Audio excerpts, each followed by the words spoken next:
പാവപ്പെട്ട വീട്ടിലെ പെൺകുട്ടികൾ എങ്ങോട്ട് പോയി എന്നുള്ളതാണ് ഇവിടെ ഏറ്റവും വലിയ ചോദ്യം. പാവപ്പെട്ട വീട്ടിലെ പെൺകുട്ടിയെ കിട്ടിയാൽ വിവാഹം കഴിക്കാൻ തയ്യാറായിട്ടുള്ള സാമ്പത്തിക ഭദ്രതയുള്ള ആൺകുട്ടികളുടെ എണ്ണം കേരളത്തിൽ വളരെയധികം കൂടുതലുണ്ട്. എന്നാൽ ഇവർക്ക് അങ്ങനെ ഒരു വീട്ടിൽ നിന്നൊരു പെൺകുട്ടിയെ കിട്ടാനില്ല എന്നുള്ളതാണ് യാഥാർത്ഥ്യം. ഇതിൻ്റെ ഒരു കാരണം അന്വേഷിച്ചുള്ള യാത്രയായിരുന്നു ഞങ്ങൾ 2 വർഷങ്ങളായി.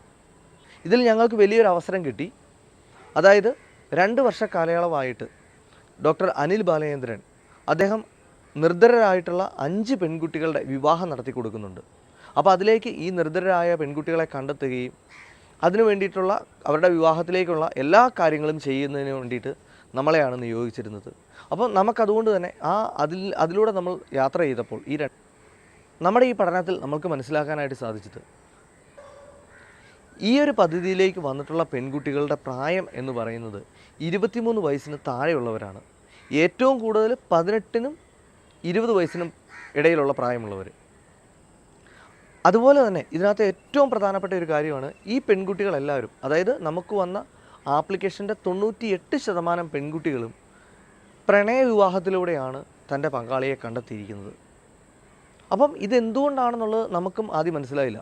പിന്നെ നേരിട്ടുള്ള അന്വേഷണങ്ങളിൽ നമുക്ക് തിരിച്ചറിയാനായിട്ട് സാധിച്ചു, ഈ പെൺകുട്ടികളുടെ സാഹചര്യം തന്നെയാണ് അവരുടെ ജീവിതം രക്ഷപ്പെടണം എന്നുണ്ടെങ്കിൽ തനിക്കൊരു പങ്കാളിയെ കണ്ടെത്തണം. അതല്ലാതെ നമ്മുടെ വീട്ടിൽ നിന്ന് അല്ലെങ്കിൽ എൻ്റെ കുടുംബത്തിൽ നിന്ന് അതിനുള്ള ഒരു സപ്പോർട്ട് കിട്ടത്തില്ല, അതിനുള്ള ഒരു സാഹചര്യം ഇല്ല എന്നുള്ള സത്യം തിരിച്ചറിവാകുന്ന സമയത്ത് തന്നെ ഈ ഒരു സാഹചര്യത്തിൽ നിന്ന് രക്ഷപ്പെടുന്നതിനായി ചിന്തിച്ചോ അല്ലാതെയോ തന്നെ ഏതെങ്കിലും ഒരു പങ്കാളിയെ കണ്ടെത്തുകയായി. അതിനുള്ള അവരുടെ മുന്നിലുള്ള മാർഗമെന്ന് പറയുന്നത് പ്രണയവിവാഹങ്ങളാണ്. പിന്നെ ആ ഒരു പ്രായത്തിൻ്റെ പക്വതക്കുറവും അവർക്ക് ആരുടെയും വാക്കുകൾ കേൾക്കേണ്ടതില്ലാത്തത് കൊണ്ടും അവർക്ക് ഇങ്ങനെയൊരു വേഗത്തിൽ തന്നെ അവർക്കൊരു പാർട്ണറെ കണ്ടെത്തേണ്ട അവസ്ഥയിലേക്ക് കാര്യങ്ങൾ പോവുകയാണ് ഉണ്ടായത്. അതുകൊണ്ട് തന്നെ നമ്മുടെ ചുറ്റുപാട് നമുക്ക് ശ്രദ്ധിച്ചാൽ മനസ്സിലാകും, പാവപ്പെട്ട വീട്ടിലെ പെൺകുട്ടികൾ ചെറിയ പ്രായത്തിൽ തന്നെ വിവാഹം കഴിഞ്ഞ് പോകുന്നു എന്നുള്ള സത്യാവസ്ഥയാണ്. അപ്പോൾ ഒരു 30 വയസ്സിന് മുകളിൽ പ്രായമുള്ള ആൺകുട്ടികൾ ഇങ്ങനെ ഒരു പെൺകുട്ടിയെ വിവാഹം കഴിക്കാൻ ഉണ്ട് എന്ന് വിചാരിച്ച് വെയിറ്റ് ചെയ്യേണ്ടതില്ല എന്നുള്ളതാണ് സത്യാവസ്ഥ.